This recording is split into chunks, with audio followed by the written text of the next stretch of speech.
Bonsoir à tous et soyez les bienvenus sur cette chaîne bénie, un espace où la foi est nourrie, où l'espérance est ravivée et où les cœurs trouvent un refuge dans la lumière de Christ. Dis-moi une chose, as-tu déjà traversé une saison de ta vie où plus rien ne semblait logique?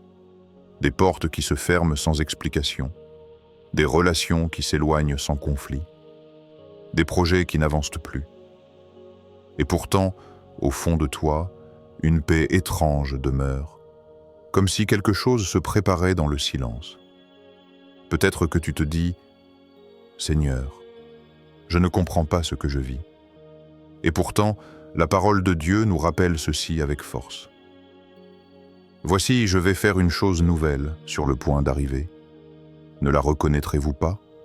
Ésaïe 43, 19. Et si cette période que tu traverses n'était pas une fin, mais un commencement déguisé? Et si ce que tu interprètes comme une perte était en réalité une préparation divine? Dieu n'agit pas toujours dans le bruit. Très souvent, il travaille dans le secret, loin des regards, mais jamais sans intention. Il y a des saisons où Dieu enlève avant de donner, des saisons où il ferme avant d'ouvrir, des saisons où il te façonne intérieurement avant de t'élever extérieurement. Si tu es ici aujourd'hui, ce n'est pas un hasard. Peut-être que ce message est la confirmation que ton cœur attendait. Peut-être que Dieu est déjà en train d'aligner les pièces de ton histoire. Même si tu ne vois pas encore le tableau final, avant d'aller plus loin, je t'invite à soutenir cette mission. Aime cette vidéo, abonne-toi à la chaîne et partage ce message autour de toi. Chaque geste permet de faire circuler la parole, d'encourager une âme et de semer une graine de foi là où elle est attendue. Entrons maintenant ensemble dans ce message. Signe 1. Quand Dieu prépare une bénédiction, il commence souvent par détacher. Il y a des moments dans la vie où rien ne se brise vraiment. Et pourtant, tout change. Aucune dispute majeure, aucune trahison évidente, aucun événement spectaculaire. Mais quelque chose s'éteint doucement. Des relations que tu chérissais deviennent fades sans raison claire. Tu continues à parler avec les mêmes personnes, à fréquenter les mêmes lieux, à suivre les mêmes habitudes, mais ton cœur n'y est plus. Ce qui te faisait rire ne te touche plus. Ce qui te rassurait autrefois commence à te peser. Tu es présent physiquement, mais intérieurement, tu es déjà ailleurs. Et souvent, tu culpabilises. Tu te dis « Qu'est-ce qui ne va pas chez moi? Pourquoi je ressens ça ?» Pourtant, ce que tu vis n'est pas forcément un problème émotionnel. Ce n'est pas non plus un manque de reconnaissance ou de gratitude. Très souvent, c'est un signe spirituel. Dieu est en train de te détacher. Mais attention, Dieu ne détache pas toujours par la douleur. Il détache parfois par le désintérêt. Il retire la saveur. Il enlève l'élan. Il fait taire l'attachement. Parce que certaines choses, si elles restaient agréables, t'empêcheraient de partir quand le moment est venu. Ce détachement ne se fait pas dans le bruit. Il n'annonce pas son arrivée. Il se glisse dans ton quotidien comme une brume discrète. Tu ne peux pas vraiment expliquer pourquoi tu n'as plus envie. Tu sais juste que quelque chose en toi ne peut plus continuer comme avant.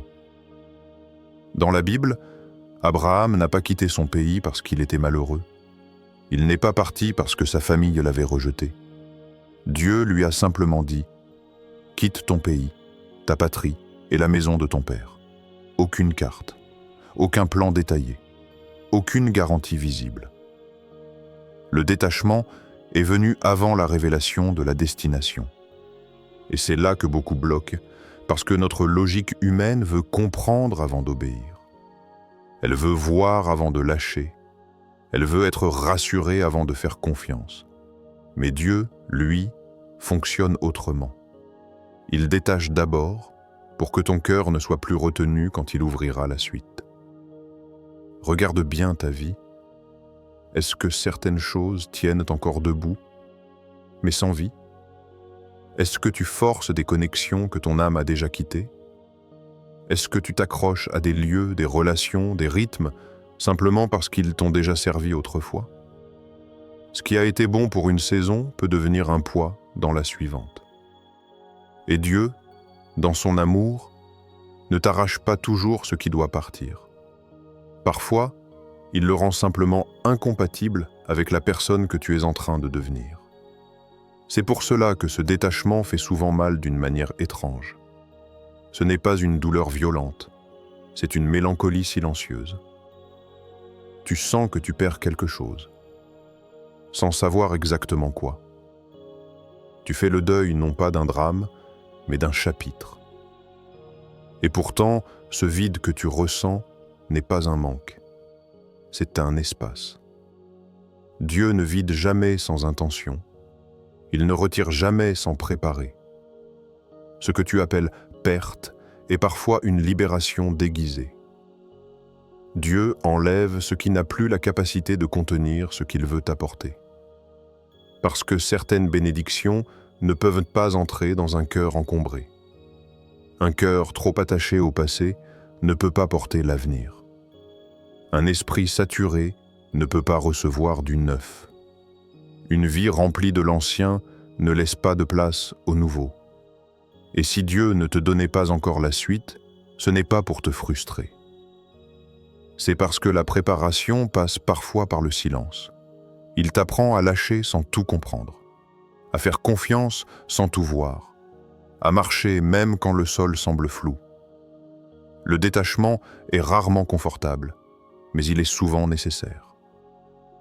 Alors, si tu ressens ce glissement intérieur, si tu sens que quelque chose se retire doucement de ta vie, si tu n'as plus la paix là où tu l'avais avant, ne panique pas, ne résiste pas, ne t'accroche pas à ce que Dieu est déjà en train de retirer.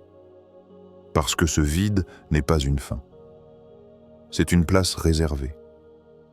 Une place que Dieu prépare soigneusement, en silence, pour y déposer ce que tu ne pourrais pas recevoir autrement. Signe 2. Une agitation intérieure peut être un appel déguisé. Tout semble aller à peu près bien, et pourtant, quelque chose ne va pas.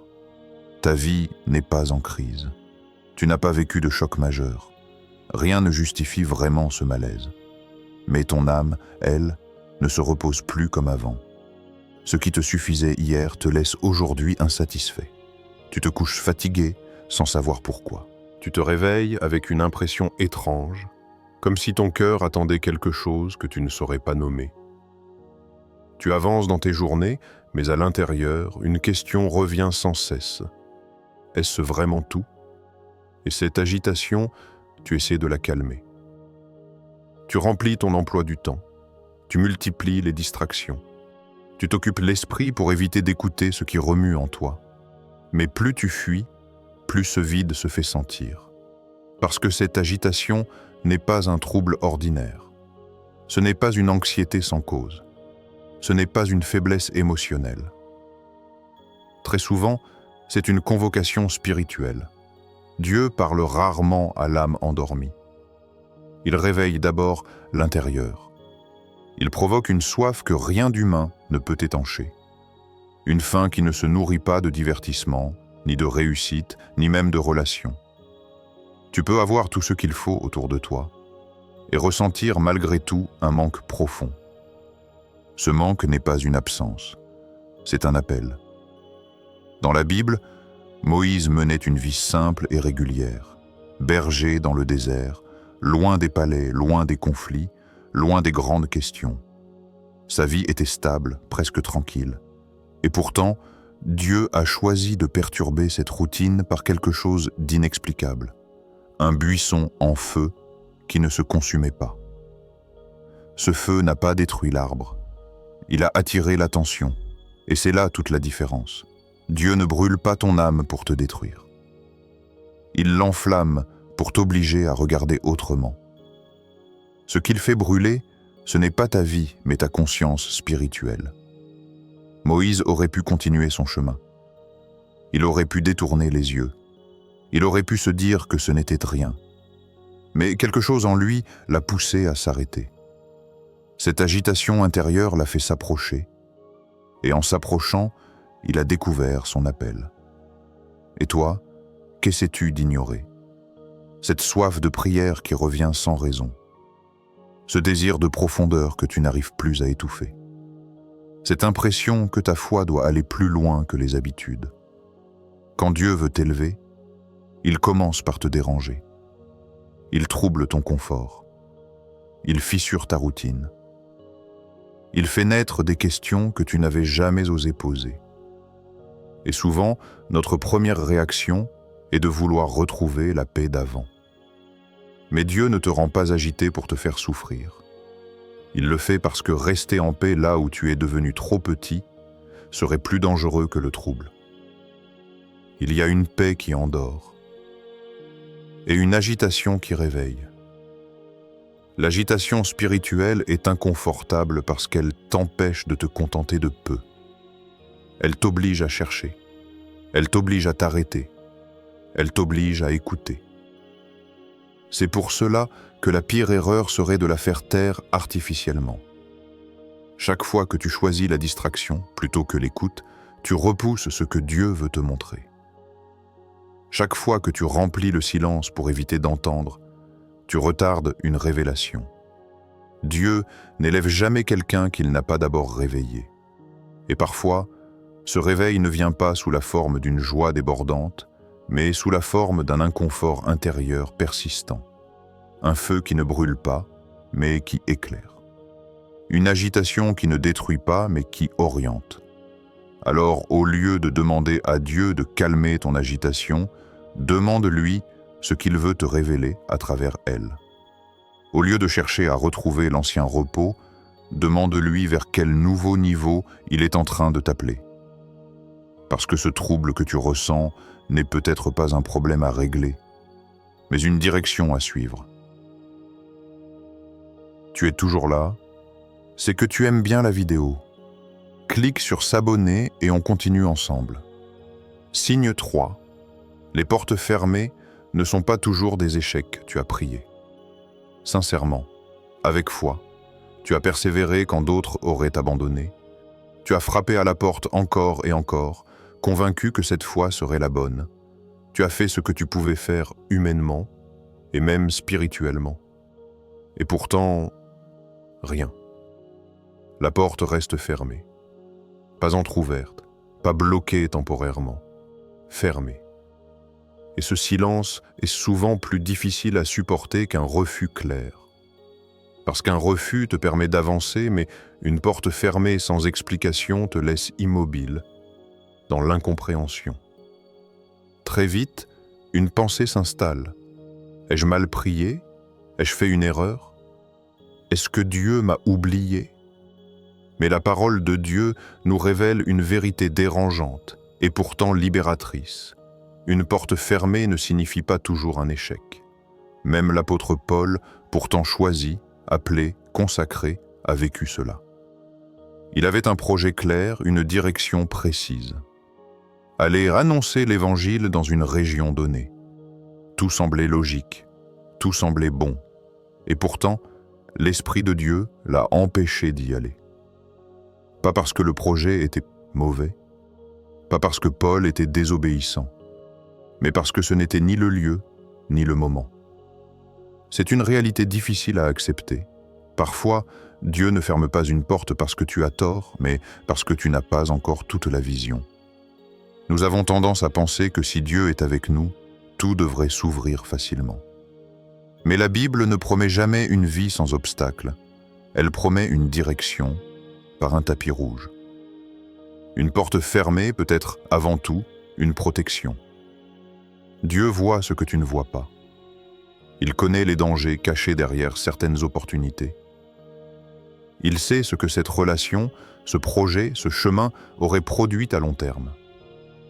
Il y a des bénédictions qui séduisent au départ, mais qui épuisent ensuite.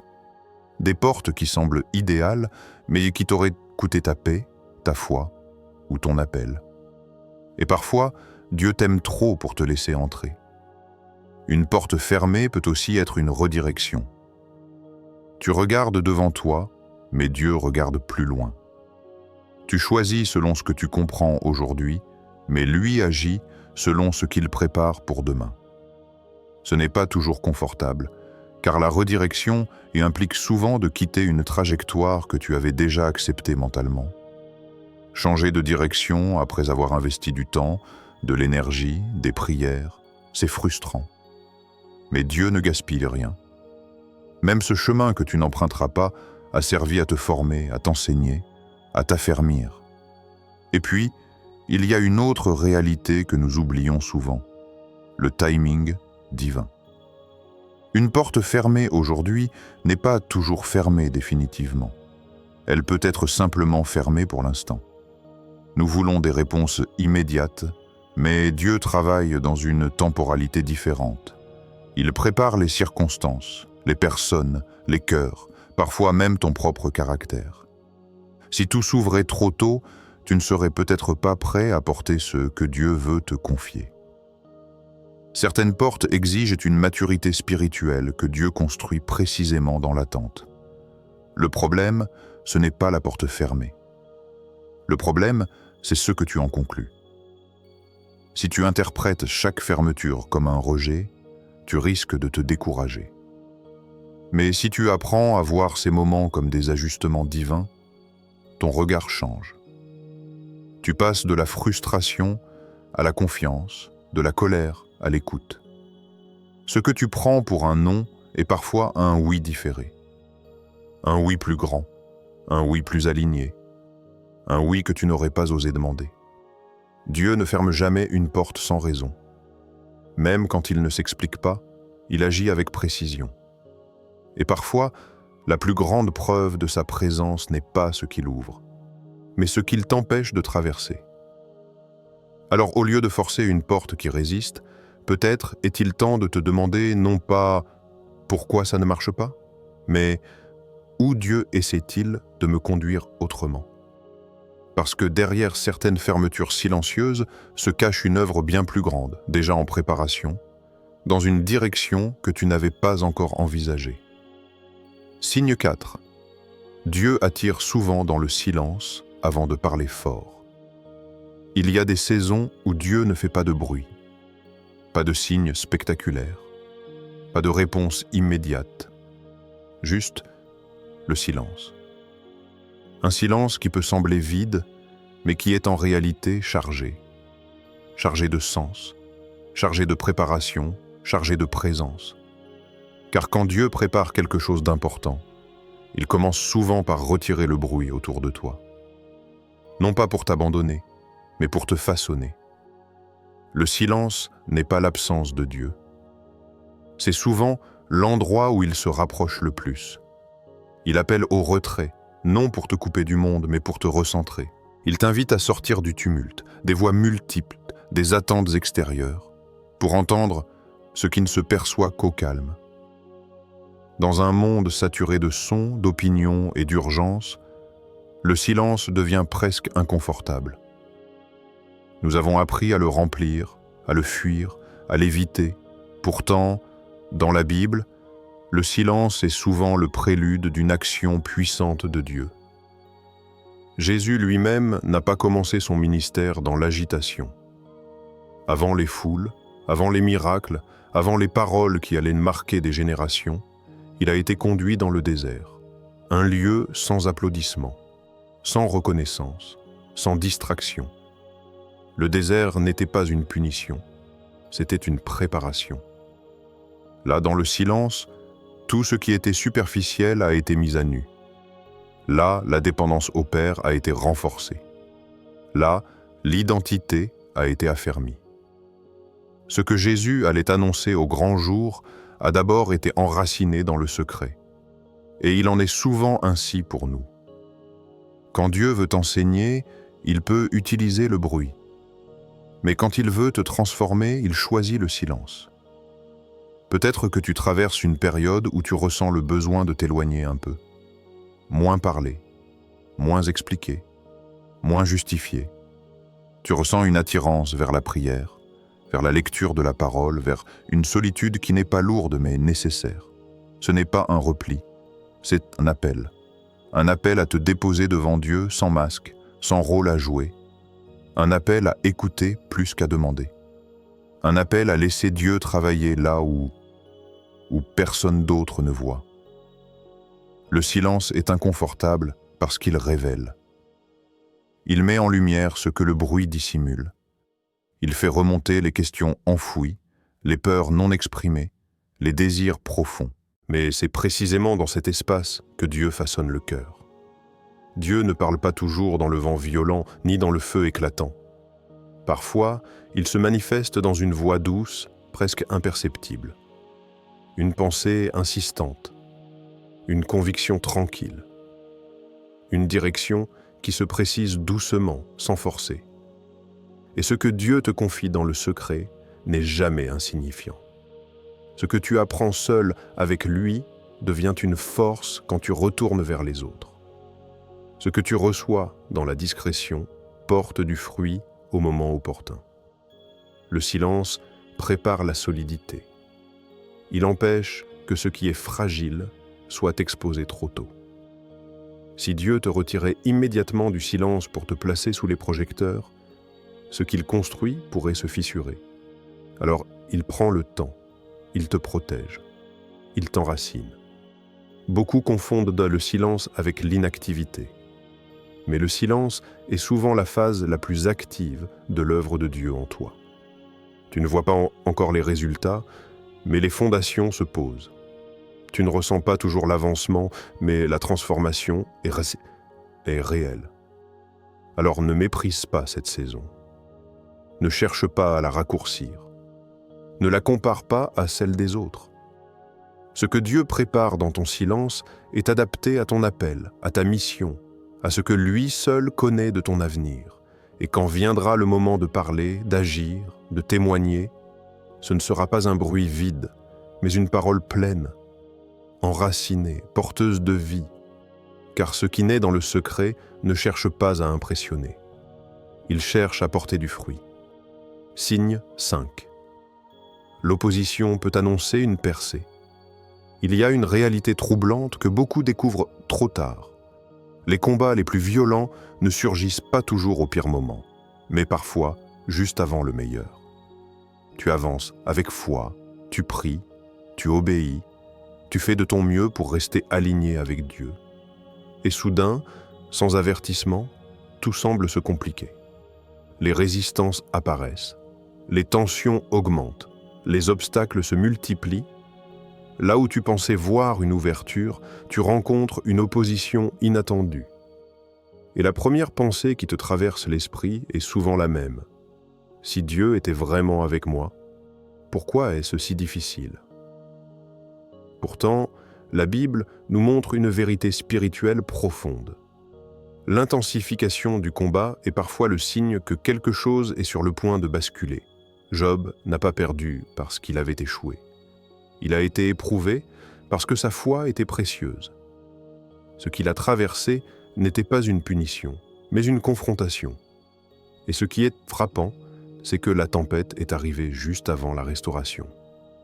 Le ciel n'était pas silencieux, il était en mouvement. David, lui aussi, n'a pas été reconnu dans le confort. Avant la reconnaissance, il y a eu Goliath. Avant la couronne, il y a eu le champ de bataille. Et ce géant n'était pas là pour l'écraser, mais pour révéler ce que Dieu avait déjà placé en lui. L'opposition n'est pas toujours un signal d'arrêt, elle peut être un signal d'approche. Quand Dieu prépare une percée, l'ennemi tente souvent de décourager avant que tu n'y arrives. Non pas parce qu'il est plus fort, mais parce qu'il sait que le temps est compté. La pression augmente quand la délivrance se rapproche. C'est pour cela que les combats deviennent parfois plus intenses alors même que tu fais ce qu'il faut. Ce n'est pas contradictoire, c'est spirituel. Ta foi n'est pas attaquée parce qu'elle est faible, elle est attaquée parce qu'elle est dangereuse. Ne confonds pas résistance et abandon. Dieu ne t'a pas laissé, il te fortifie, il permet que tu sois éprouvé non pour te détruire, mais pour t'enseigner à tenir debout quand tout tremble autour de toi. Car une foi qui n'a jamais été testée ne sait pas encore jusqu'où elle peut aller. Il est facile de croire quand tout est calme.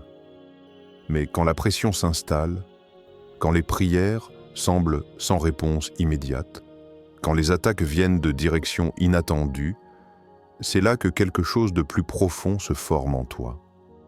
Dieu ne forge pas des instruments solides dans la facilité. Il affine dans le feu. Il renforce dans la tension. Et souvent, ce que tu interprètes comme un recul est en réalité une concentration de force. Comme avant un orage, l'atmosphère devient lourde. Comme avant une naissance, les douleurs s'intensifient. Comme avant une percée, la résistance se fait plus forte. Le ciel travaille pendant que la terre tremble. Mais attention, c'est précisément à ce moment-là que beaucoup abandonnent, juste avant la délivrance, juste avant l'ouverture, juste avant la réponse. Non pas parce que Dieu est absent, mais parce que la pression fait douter. Tiens bon. Ne lâche pas maintenant ce que tu as porté jusque-là. Ne laisse pas le combat redéfinir ta vision. Ne permets pas à la peur de te faire interpréter le combat comme une défaite. Dieu n'a jamais promis l'absence de géants. Il a promis sa présence dans la vallée. Et chaque opposition que tu affrontes aujourd'hui prépare en toi une capacité nouvelle. Une endurance spirituelle. Une autorité intérieure. Une confiance enracinée non dans les circonstances, mais dans le caractère fidèle de Dieu. Ta foi est en train de changer de dimension. Elle passe du concept à l'expérience, de l'espérance fragile à la conviction solide, de la théorie à la profondeur. Alors quand la pression monte, rappelle-toi ceci. Si le combat est réel, c'est que la promesse l'est aussi. Si l'opposition est visible, c'est que la percée est proche. Ne conclus pas trop vite que Dieu t'a abandonné. Il est peut-être en train de t'amener exactement là où ta foi doit passer pour devenir plus forte que ce qu'elle a jamais été. Signe 6, une paix surnaturelle est souvent un signe puissant. Il y a des moments où, objectivement, tout devrait s'effondrer. Et pourtant, à l'intérieur de toi, quelque chose tient.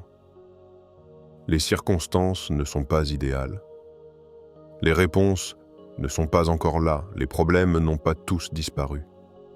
Mais ton cœur, lui, ne panique pas. Tu ressens une paix étrange, presque incompréhensible.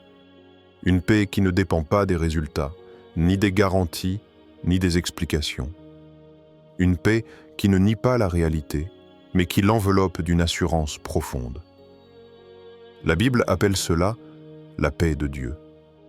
Et cette paix n'est pas humaine. Elle ne vient pas de la logique, ni du contrôle, ni de la certitude. Elle dépasse la compréhension. Elle dépasse les calculs. Elle dépasse même parfois ta propre foi consciente. Ce n'est pas le calme après la tempête. C'est le calme au milieu de la tempête. Les vagues peuvent être hautes, le vent violent, le ciel sombre, mais à l'intérieur, tu n'es pas balayé. Tu ressens que quoi qu'il arrive, tu ne seras pas détruit. Que même si tout n'est pas réglé, tout est tenu. Cette paix n'ignore pas les problèmes. Elle annonce une présence. Souviens-toi de cette scène biblique où Jésus dort dans la barque pendant que la tempête fait rage.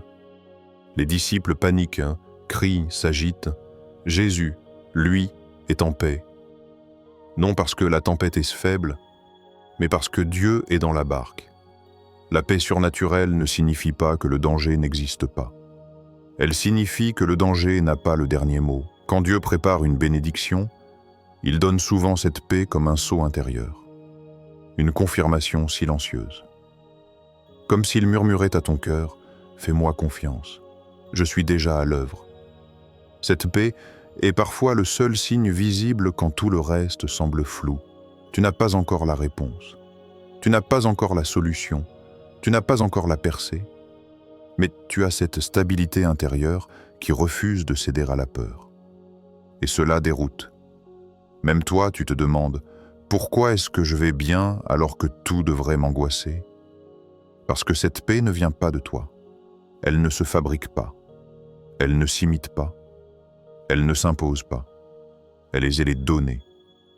Dieu ne donne pas toujours des explications immédiates, mais il donne parfois une paix préventive. Une paix qui te garde avant même que tu comprennes.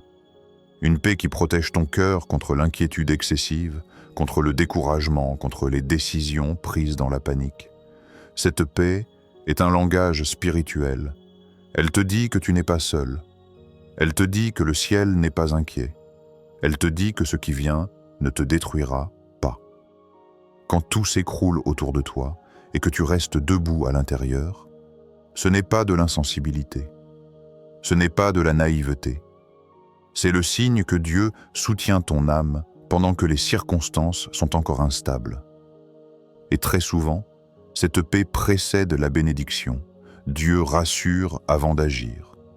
Il calme avant d'ouvrir. Il stabilise avant de transformer. Car une bénédiction reçue dans la peur devient lourde à porter. Mais une bénédiction reçue dans la paix devient une source de gratitude et de maturité.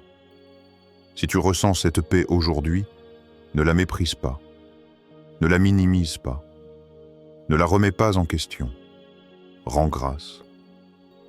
Car cette paix est souvent le signe que Dieu a déjà décidé. Que ce que tu attends est en mouvement, même si tu ne le vois pas encore. Que le ciel est aligné, même si la terre est encore secouée. La paix surnaturelle est comme un avant-goût. Elle n'est pas la fin du processus, mais elle en est la confirmation intérieure.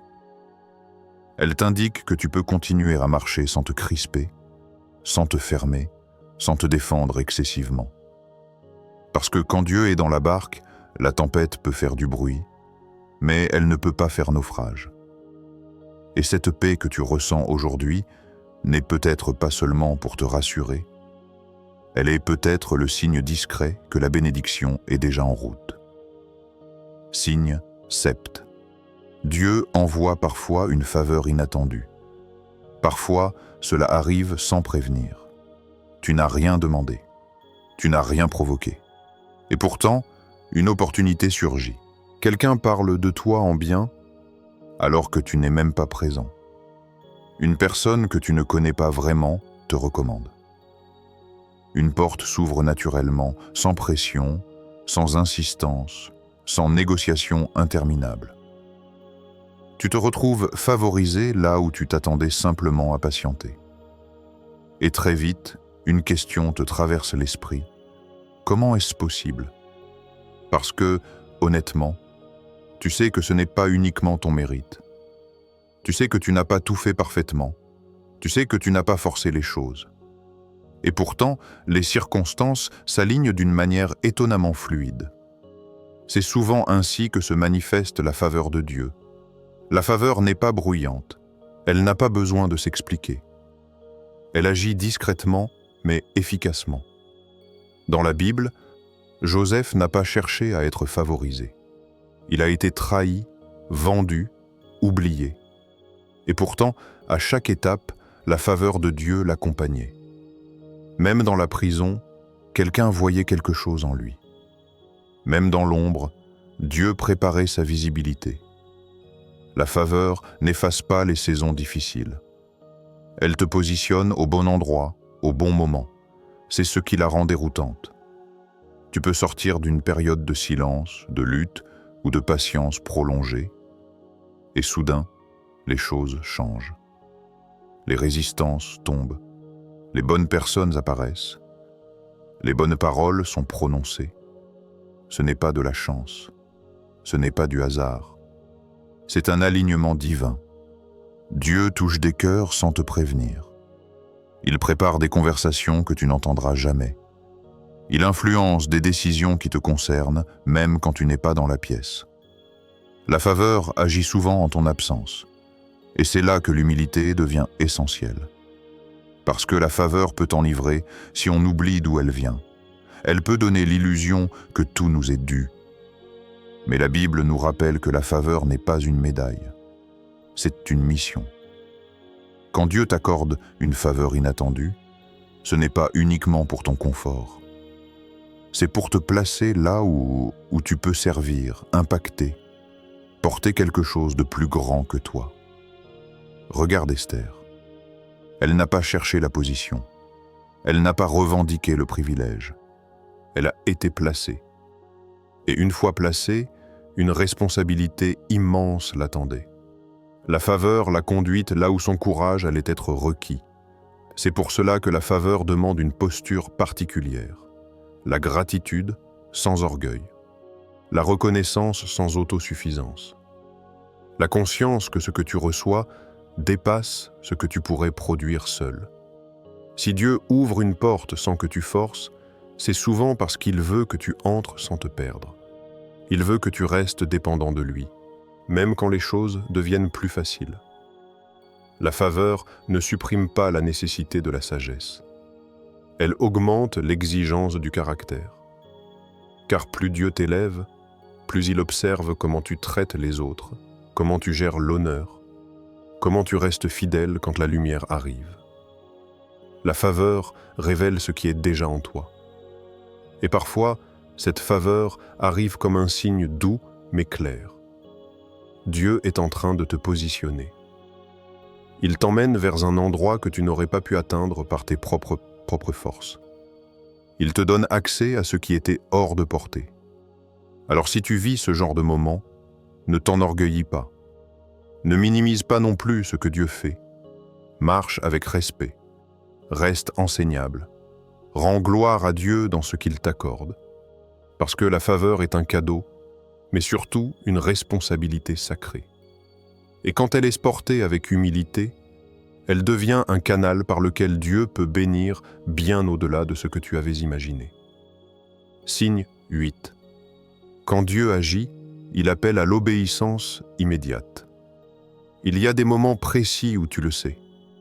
Pas parce que tout est logique, pas parce que tout est sécurisé, mais parce que quelque chose en toi insiste. Une conviction claire, presque silencieuse, qui te pousse à agir maintenant.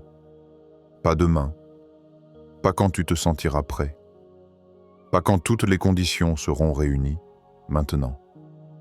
Et pourtant, ton esprit résiste. Tu veux comprendre avant d'obéir.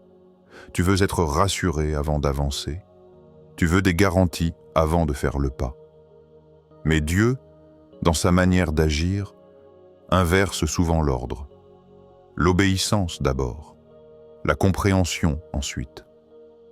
Noé n'a pas construit l'arche après les premières gouttes. Il a obéi alors que le ciel était encore bleu. Aux yeux des autres, cela n'avait aucun sens. Aux yeux de Dieu, c'était une obéissance salvatrice. L'obéissance immédiate est rarement confortable. Elle te place dans une zone où tu dois faire confiance sans voir. Pierre, lui, avait toutes les raisons de ne pas obéir. Il était pêcheur expérimenté. Il avait travaillé toute la nuit sans rien attraper. La fatigue parlait plus fort que l'espoir, et pourtant, à la parole de Jésus, il a jeté le filet encore une fois. Sans comprendre, sans logique, sans garantie. Et c'est précisément là que le miracle a eu lieu. Quand Dieu agit, il n'attend pas toujours que tu sois prêt. Il attend que tu sois disponible. Disponible pour répondre à son impulsion, même quand ton raisonnement hésite. Il y a des bénédictions qui sont attachées au moment, pas seulement à l'action. Si tu retardes trop, tu risques de passer à côté du timing divin. Non pas parce que Dieu est pressé, mais parce que certaines portes ne restent ouvertes qu'un temps. L'obéissance différée devient parfois une désobéissance déguisée. Dieu ne crie pas toujours. Parfois, il pousse doucement, une pensée récurrente, un verset qui revient, une opportunité qui se présente sans insister. Et si tu attends trop longtemps, le moment se dissipe. Ce n'est pas de la pression, c'est une invitation. L'obéissance immédiate révèle la confiance réelle. Elle montre que tu crois non seulement en Dieu quand tout est clair, mais aussi quand tout est flou. Elle prouve que ta foi ne dépend pas uniquement de ce que tu comprends, mais de celui en qui tu as confiance. Et soyons honnêtes, ce qui nous freine le plus, ce n'est pas l'absence de direction. C'est la peur des conséquences, peur de se tromper, peur du regard des autres, peur de perdre ce que l'on connaît. Mais Dieu ne t'appelle jamais à avancer pour te perdre. Il t'appelle à avancer pour te déplacer. Chaque pas d'obéissance déplace quelque chose dans l'invisible. Il aligne des circonstances, il active des rencontres, il déclenche des réponses que l'attente seule ne produira jamais. Il y a des choses que Dieu ne fait qu'après ton pas de foi. La mer ne s'est pas ouverte tant que le peuple n'a pas avancé. Le filet ne s'est pas rempli tant qu'il n'a pas été jeté. L'arche n'a pas protégé tant qu'elle n'a pas été construite. Dieu agit souvent en mouvement. Si tu ressens aujourd'hui cette impulsion douce mais persistante, appeler quelqu'un, pardonner, changer de direction, commencer quelque chose, arrêter autre chose, ne l'ignore pas. Ce n'est peut-être pas une urgence humaine, mais c'est un moment spirituel. Ne confonds pas prudence et immobilisme. Ne confonds pas sagesse et peur. Dieu ne te demande pas de tout comprendre. Il te demande de lui faire confiance, assez pour avancer quand il parle. Et parfois, il ne parle pas fort, parce qu'il veut voir si tu es attentif. L'obéissance immédiate n'est pas spectaculaire. Elle est souvent simple, presque banale. Mais c'est dans ces gestes simples, accomplis au bon moment, que Dieu libère des conséquences puissantes. Parce que quand Dieu te pousse à avancer, ce n'est jamais sans raison que c'est parce que quelque chose t'attend de l'autre côté du pas que tu hésites encore à faire. Signe 9. Dieu peut parler à travers les rêves et les impressions profondes. Il y a des nuits qui ne passent pas comme les autres. Tu te réveilles avec une image encore vive dans l'esprit, une scène précise, une parole entendue, une sensation qui persiste bien après l'ouverture des yeux. Ce n'est pas un rêve ordinaire, ce n'est pas confus, ce n'est pas effacé par le matin, il reste. Tu continues ta journée, mais quelque chose te suit. Le rêve revient par fragments. Il interpelle. Il te questionne. Et même si tu ne comprends pas tout, tu sais qu'il y a là un message à discerner, pas simplement une imagination nocturne. Dans la Bible, Dieu a souvent choisi ce chemin discret pour parler à l'homme. Quand le bruit du jour s'éteint, quand la logique se repose, quand les défenses tombent, Dieu trouve un espace pour communiquer autrement. Jacob a vu une échelle entre ciel et terre pendant son sommeil. Joseph a reçu des songes annonçant sa destinée bien avant de la comprendre. Daniel a interprété des rêves qui révélaient des saisons à venir. Dieu ne parle pas seulement quand tu es éveillé. Il parle aussi quand ton esprit se tait. Les rêves deviennent alors un langage symbolique, parfois déroutant, mais chargé de sens. Dieu n'y parle pas toujours de manière directe. Il utilise des images, des sensations, des impressions profondes. Parce que le message n'est pas toujours destiné à être compris immédiatement, mais médité. Il y a aussi ces impressions qui ne sont pas exactement des rêves. Tu n'as pas dormi profondément, mais tu as ressenti quelque chose de fort. Une conviction, une direction, une alerte intérieure, comme si ton cœur avait été touché sans passer par les mots. Ces impressions ne crient pas. Elles murmurent. Elles demandent de l'attention, pas de la précipitation. Beaucoup passent à côté parce qu'ils les ignorent ou les rationalisent trop vite. Pourtant, Dieu utilise parfois ces moments pour confirmer ce qu'il prépare déjà dans ta vie. Mais attention, tout rêve n'est pas une révélation, et toute impression n'est pas une direction divine. C'est pour cela que la Bible nous appelle au discernement. Dieu ne se contredit jamais. Il ne pousse jamais à la confusion. Il n'encourage jamais ce qui va à l'encontre de son caractère. C'est pourquoi le rêve ou l'impression doit toujours être accompagné de prière. Noter ce que tu as vu, le présenter à Dieu, lui demander la sagesse de comprendre ou la patience d'attendre. Parfois, Dieu confirme un message par plusieurs moyens. Un rêve revient. Une parole biblique fait écho. Une situation réelle s'aligne. Ce n'est pas immédiat, mais progressif. Dieu éclaire étape par étape. Il y a une raison pour laquelle Dieu parle parfois quand le corps se repose. Parce que l'âme, elle, reste attentive. Elle n'est plus distraite par les urgences, les obligations, les raisonnements excessifs. Elle est disponible. Et ce que Dieu dépose alors n'est pas toujours spectaculaire.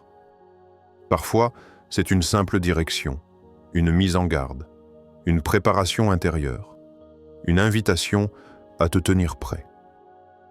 Ces rêves et impressions ne sont pas là pour t'inquiéter, mais pour t'orienter. Ils peuvent révéler ce que Dieu veut travailler en toi avant que les circonstances ne changent autour de toi. C'est un langage intime, personnel, adapté à ton chemin. Dieu parle à l'intérieur avant d'agir à l'extérieur. Si tu as déjà vécu ce genre de moment, un rêve marquant, une impression persistante, une image qui ne te quitte pas, ne les balaie pas trop vite. Accueille-les avec respect. Pas avec superstition, mais avec ouverture spirituelle. Parce que Dieu peut confirmer une direction là où ton esprit veille pendant que ton corps se repose. Il peut préparer ton cœur avant de préparer les événements. Il peut t'avertir, t'encourager, t'aligner. Sans bruit, sans agitation. Dans le secret de la nuit, quand tout semble calme, Dieu continue parfois son œuvre. Et ce qu'il sème dans ces moments-là peut porter du fruit bien plus tard, au moment exact où tu en auras besoin. Signe 10. Quand l'appel intérieur grandit, la bénédiction approche. Il arrive un moment où tu ne peux plus faire semblant. Ce qui te suffisait autrefois te laisse désormais vide. Les conversations superficielles te fatiguent. Les habitudes spirituelles mécaniques ne nourrissent plus ton âme. Tu continues peut-être à prier, à croire, à marcher avec Dieu, mais ton cœur réclame davantage. Davantage de profondeur, davantage de vérité, davantage de sens. Et ce changement intérieur peut te troubler. Tu te demandes si tu n'es pas devenu trop exigeant, si tu ne devrais pas simplement te contenter de ce que tu as. Mais au fond de toi, une certitude s'impose doucement. Tu ne peux plus rester au même niveau. Ce n'est pas de l'orgueil, ce n'est pas un mépris des autres. C'est un appel intérieur qui grandit. Quand Dieu prépare une bénédiction plus grande, il élargit d'abord la capacité intérieure. Parce que ce qu'il s'apprête à confier ne peut pas être porté par un cœur resté au stade précédent. Avant d'augmenter ce que tu reçois, Dieu augmente ce que tu peux contenir. C'est pour cela que l'appel intérieur devient parfois plus intense que les circonstances extérieures. Tu ressens un décalage entre ce que tu vis et ce que ton âme pressent. Tu as l'impression d'être à l'étroit, même quand tout semble stable autour de toi. Ce sentiment n'est pas une critique de ta vie actuelle. C'est une invitation à évoluer. Dans la Bible, les appels les plus forts ne commencent pas par des honneurs, mais par une insatisfaction spirituelle. Moïse ne supportait plus l'injustice qu'il voyait. Jérémie ressentait un feu intérieur impossible à contenir. Les disciples ne pouvaient plus se contenter de suivre Jésus à distance. Ils ont tout quitté quand l'appel s'est précisé. Quand Dieu t'appelle à grandir, il te rend sensible à ce qui est superficiel, non pour te rendre dur, mais pour t'orienter vers ce qui est essentiel. Ce n'est pas que tout le reste devient mauvais, c'est que ton cœur est attiré ailleurs. Ta foi demande plus de profondeur. Ta prière devient plus sincère. Ton regard change. Tu n'as plus envie d'une foi de surface. Tu veux comprendre, t'enraciner, aligner ta vie avec ce que tu crois vraiment. Ce désir n'est pas un caprice spirituel. C'est un signe de maturation. Dieu ne bénit pas seulement en ajoutant. Il bénit en transformant. Avant de t'élever extérieurement, il te fait grandir intérieurement. Parce qu'une bénédiction sans maturité devient un fardeau. Une élévation sans en profondeur devient instable. Dieu prend donc le temps de travailler ton cœur, ta vision, tes motivations. Et ce travail commence souvent par un appel intérieur clair. Il y a plus. Plus de responsabilité, plus d'engagement, plus d'intimité avec Dieu. Ce n'est pas toujours confortable. Grandir implique de laisser certaines choses derrière, certaines attitudes, certaines relations, certaines manières de croire sans aller plus loin. Mais ce renoncement n'est pas une perte. C'est un passage. Dieu ne te retire pas le superficiel pour te priver. Il le retire pour te préparer. Quand cet appel intérieur grandit, il te pousse à faire des choix différents, à prioriser autrement, à chercher Dieu non plus seulement pour ce qu'il peut faire, mais pour qui il est. Et c'est là que la foi change de dimension. Ce que Dieu prépare nécessite un cœur élargi, enraciné, solide. Il sait que ce qu'il va te confier demandera discernement, humilité et profondeur. Alors, il t'appelle à grandir avant de t'exposer. Si tu ressens aujourd'hui ce désir profond de plus de Dieu, plus de vérité, plus d'alignement, ne l'étouffe pas. Ce n'est pas une agitation passagère.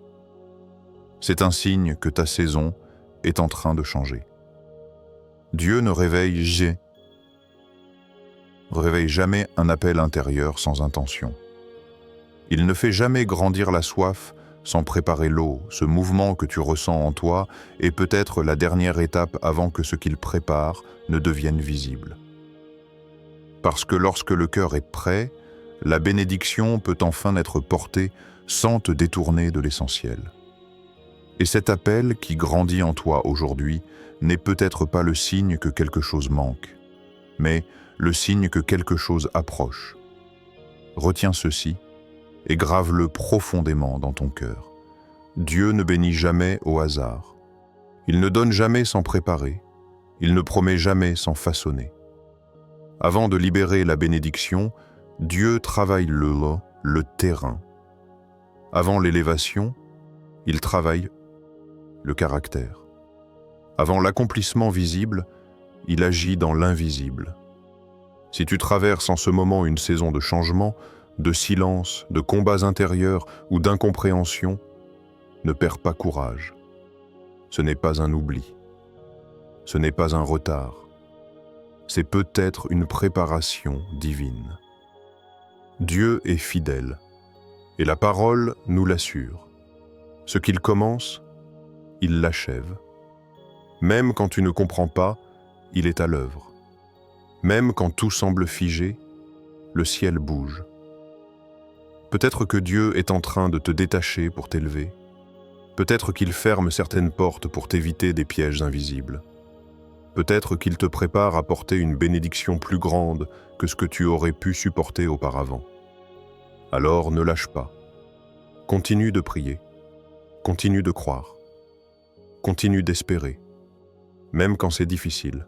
Si ce message t'a parlé, laisse un commentaire pour témoigner. Ton témoignage peut réveiller la foi de quelqu'un d'autre. Abonne-toi pour recevoir chaque jour un encouragement dans la foi et rester connecté à cette chaîne de lumière. Partage cette vidéo. Quelqu'un, quelque part, attend exactement ce message aujourd'hui. Et écris maintenant dans les commentaires avec foi et assurance. Seigneur, je suis prêt à recevoir ta bénédiction. Que la paix de Christ garde ton cœur, que l'espérance renouvelle ta force et que Dieu t'accorde la grâce de reconnaître ce qu'il est en train de préparer pour toi. Amen.